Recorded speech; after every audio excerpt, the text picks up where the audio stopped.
Come stiamo? Da un po' che non ci vediamo. Buongiorno. Allora, questa mattina mi sono svegliata con la voglia di parlare di una cosa scomoda. Perché ho capito che sono una persona a cui viene bene parlare di cose scomode, no? Ci trovo un certo gusto nel parlare di cose scomode. Che palle, no? Siamo tutti qua a fare grandi discorsi, usare grandi parole, grandi termini e poi non siamo sinceri con noi stessi.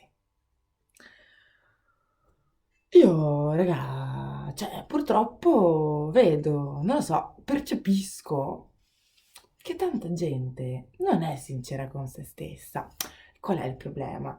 Che quando noi non siamo sinceri con noi stessi, non possiamo mai essere sinceri neanche con gli altri. Cioè, qualsiasi atteggiamento che nasce da una non chiarezza nei confronti di noi stessi, non possiamo pretendere che risulti chiaro ed efficace nei confronti dell'altro. Poi ci sono degli inganni un po' più subdoli. Per esempio, l'altruismo. L'altruismo, no? Quell'azione, quel valore che dovrebbe proprio essere disconnesso, indipendente da quello che è l'egoismo, no? Dal tornaconto personale, no, assolutamente. L'altruismo è l'aiutare l'altro per il gusto e l'amore d'aiutare l'altro. Ma no, illusi. Non è mai così, raga.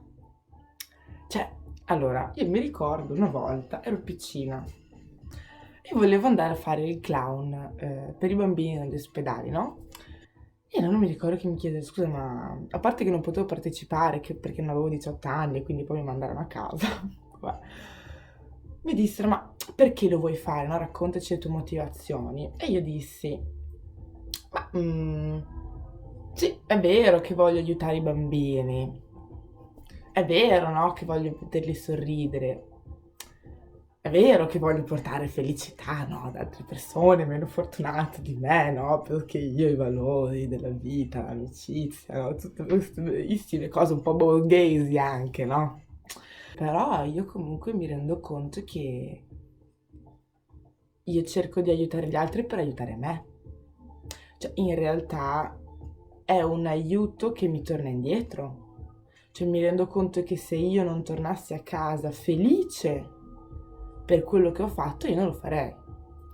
E quindi un po' così gli ho detto, mia, però, sai, con questa domanda effettivamente mi fai pensare che c'è tutto questo altruismo, in realtà sotto sotto è un profondo, sano egoismo.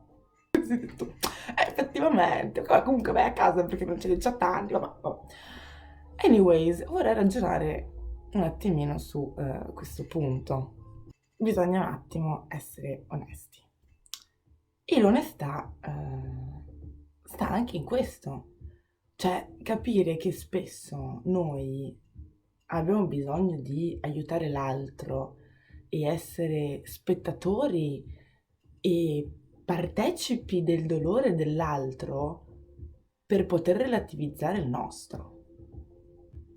Cioè, se io sono sto male così perché la vita, gli esami, sono stressata, ecco, non esco fuori, cosa faccio?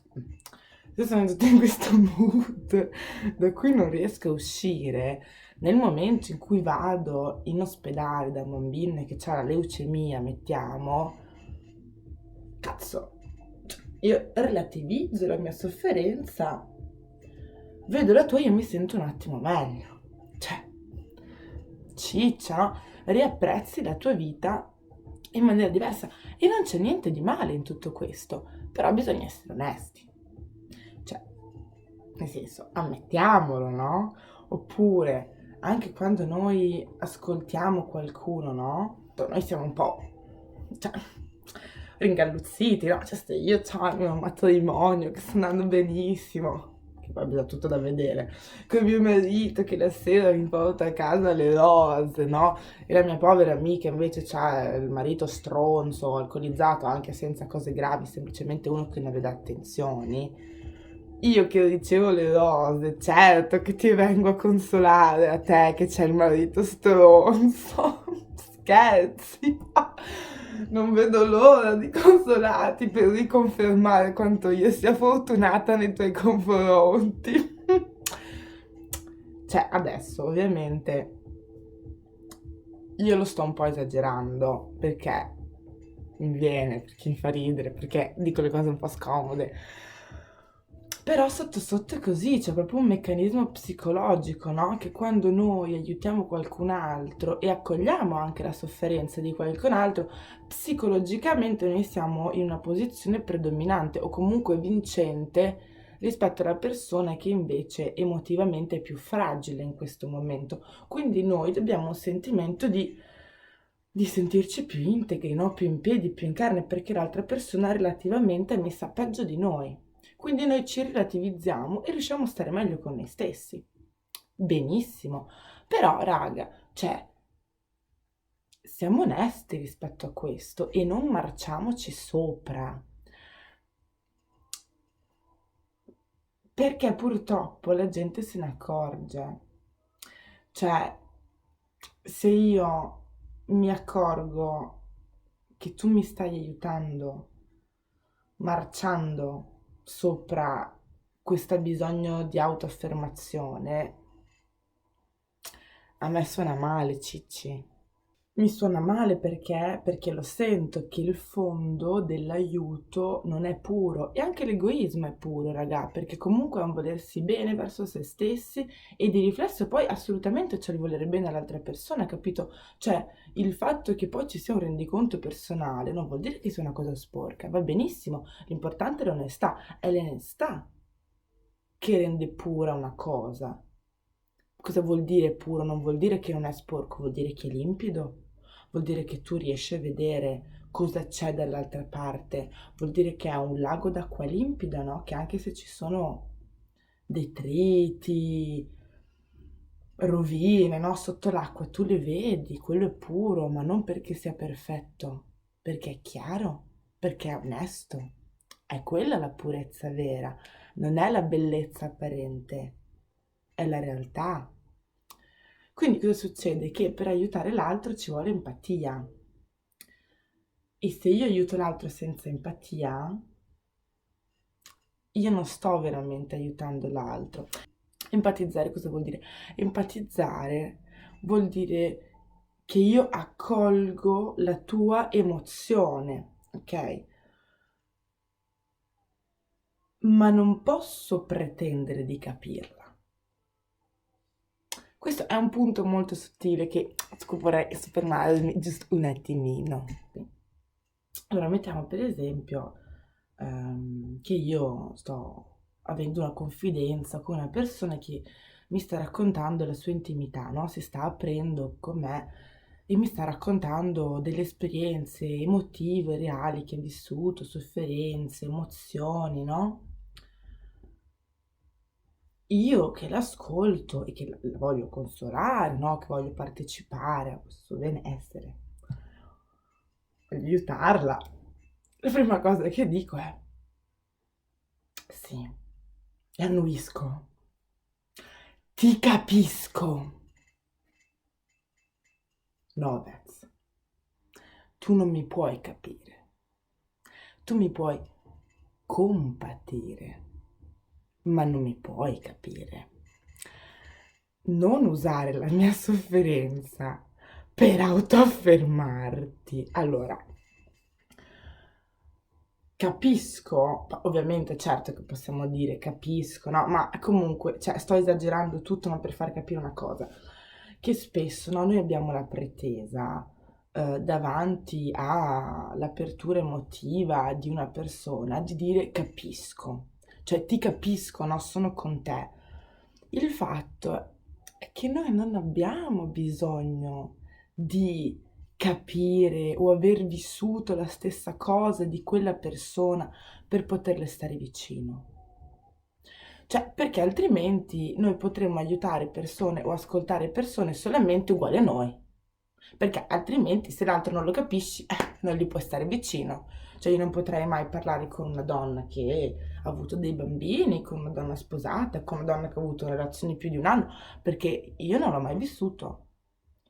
Però è troppo limitante questa cosa, cioè noi non possiamo delegare al capisco l'aiuto. Anzi, cosa succede? Che spesso quando noi diciamo ah capisco, sai anche a me una volta è successa una cosa del genere. Ma per favore ti tieni il tuo bisogno di autoaffermazione nelle tue mutande e mi ascolti, nel senso, non hai bisogno di dirmi che anche tu hai vissuto quell'esperienza e che tu capisci e che tu sai esattamente cosa provo io per farmi sentire meglio. Anzi, si rischia in questo modo di togliere l'unicità e la meraviglia di ogni individuo, di ogni essere umano e dei suoi risvolti psicologici. Tu non potrai mai capire intellettualmente cosa io sto provando.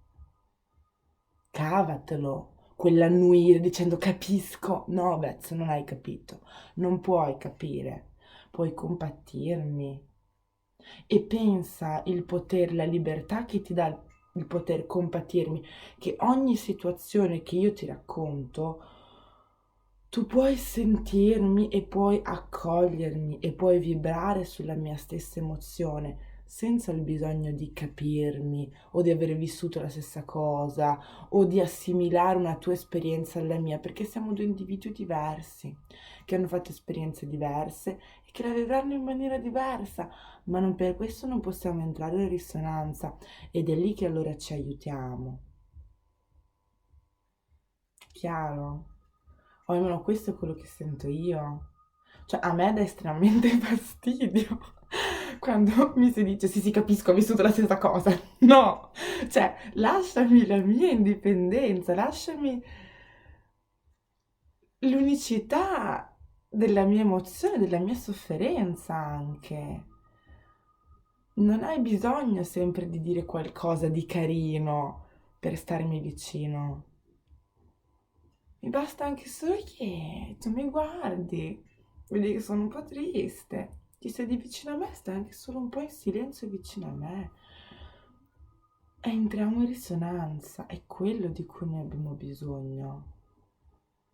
Non sempre quando ci confidiamo abbiamo bisogno di un consiglio, perché tra l'altro il consiglio è la pretesa dell'altra persona di sapere qual è la cosa migliore. Che poi i consigli vanno benissimo, a volte fanno molto bene, cioè io non sto rinnegando queste cose, però ve le sto estremizzando per farvi capire l'altra faccia. A volte l'ascolto può essere molto più accogliente che un consiglio. Ti ascolto e ti compatisco e sono con te. Perché spesso il consiglio c'ha questo lato negativo che è la pretesa di sapere cosa è meglio o cosa non è meglio per te. Capisci? Cioè, io ti consiglio di, ma da che pulpito? Da che gradino tu mi dici cosa io dovrei fare? Poi certamente, no, in discussione, ah, se io fossi in te farei questo, no, io non lo farei, cioè in discussione va tutto bene, però quell'atteggiamento, che poi è quell'atteggiamento anche spesso di voler salvare le persone, no? Ma raga, ognuno si salva da solo. Cioè, io da quando ho capito che ognuno si salva da solo, ho risolto la mia vita, veramente. Cioè, ho detto, cazzo. Cioè, smettiamola, no? Di voler salvare gli altri per salvare noi stessi. Salviamoci a noi, fine, basta, raga. La gente non si salva. Cioè, ho sentito anche, no, tante coppie, mi ricordo una mia amica che mi diceva, no, ma io il mio amoroso lo voglio salvare, no, perché lui non ha una vita sana e io lo voglio sollevare, no, lo voglio togliere da questa sua depressione, da questi suoi ehm, atteggiamenti autolesionisti, no? nobile, va bene, va benissimo, certo, ma non puoi. Una persona la aiuti se le vuole essere aiutata e soprattutto, chi ti dice che il tuo atteggiamento sia l'atteggiamento giusto? Cioè, chi l'ha detto che essere leggeri, frivoli, uscire, andare a fare questo, andare a fare quell'altro sia l'atteggiamento giusto? Sarà l'atteggiamento giusto per te in quel momento, ma chi sei tu per dire che è la cosa giusta per un'altra persona in quel momento? Ricordati che tu quella persona non la puoi capire, la puoi compatire, non cadere nell'errore di fare di te il metro del benessere, quello che fa bene a te. Non è detto che faccia bene a un'altra persona. E non avere la pretesa di capire cosa sia bene e cosa sia male. In questa esistenza, tra l'altro, che è molto limitata. Cioè, se noi vediamo una persona soffrire, certo che vorremmo aiutarla, no? Perché lo compatiamo, perché lo sentiamo, ed è lì il problema. Io ti voglio fare uscire dalla tua sofferenza perché vederti soffrire mi fa soffrire. È questo il gioco egoista. Io ti voglio alleviare dalla tua sofferenza perché sto male a starti vicino, no? Se ho un compagno che soffre, io sto male, non possiamo essere felici insieme. Noi non possiamo cambiare le persone. Noi possiamo prendere tutto ciò che di buono queste persone hanno da darci, offrire una mano in aiuto in tutta umiltà e stare vicino, compatire, buona fine. Non prendiamoci la responsabilità di salvare gli altri, soprattutto perché ha un riflesso che a volte può essere egoistico, no? Mi sono sentita dire anche, no, ma io ti sento, no? Che c'è qualcosa che non va dentro di te. Cioè, io comunque vorrei che tu evolvessi, no? E già qua vorrei che tu evolvessi, perché te lo sai cos'è l'evoluzione. Cioè, perché c'è solo un'evoluzione, perché l'evoluzione è solo stare bene, sempre stare meglio. L'evoluzione è ciclica, ci sono tante cose, le emozioni sono simboli, sono energie che spesso non capiamo, sono necessarie, come la malattia, sono cose necessarie spesso. E noi diciamo, no, ma prenditi l'occhio che non stai più male, o il paracetamolo, quello che è. No, perché io in realtà ho bisogno della malattia, ho bisogno anche della sofferenza per guarire. L'importante è sempre non marciarci dentro. Quindi appunto, cioè io mi sono sentita dire no, evolvi. Perché se tu non guarisci, se tu non evolvi, non evolvo neanche io, quindi è per questo che ti voglio aiutare. Ma consiglio. Cioè, no, consiglio no, figurati perché io penso di essere no. Mia riflessione personale.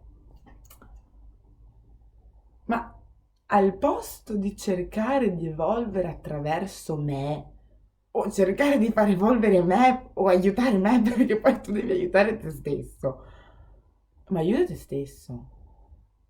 Cioè, se il mio star male ti fa star male, chiediti perché.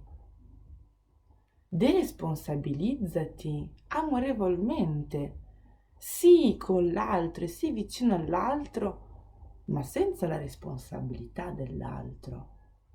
È questo che gioca tutto. Ci vuole una grande onestà, un'onestà con se stessi e uscire anche dalle logiche, no, di valore spesso, perché questi non è colpa nostra, no? Sono anche tutti valori distorti che ci hanno messo nella nostra società, ehm, a cui noi possiamo però,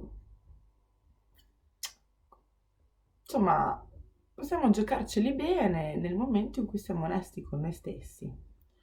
Quindi ogni volta che facciamo un'azione ci chiediamo veramente perché la stiamo facendo, con che cuore e che emozioni mi animano. Possiamo fare tutto, possiamo ascoltare, possiamo dire ti capisco, possiamo dare consigli, possiamo fare tutto con grande attenzione sempre a cosa che ci muove e con una certa onestà. Detto questo, credo di aver finito. Sì, grazie. Ho finito. Vi ringrazio. Ringrazio tutti gli altri. Grazie. Vi ringrazio molto. Spero che a qualcuno possa risuonare. E basta, vi do un bacione, vi abbraccio tanto. Dai. Ciao ciccetti. Buon 2022.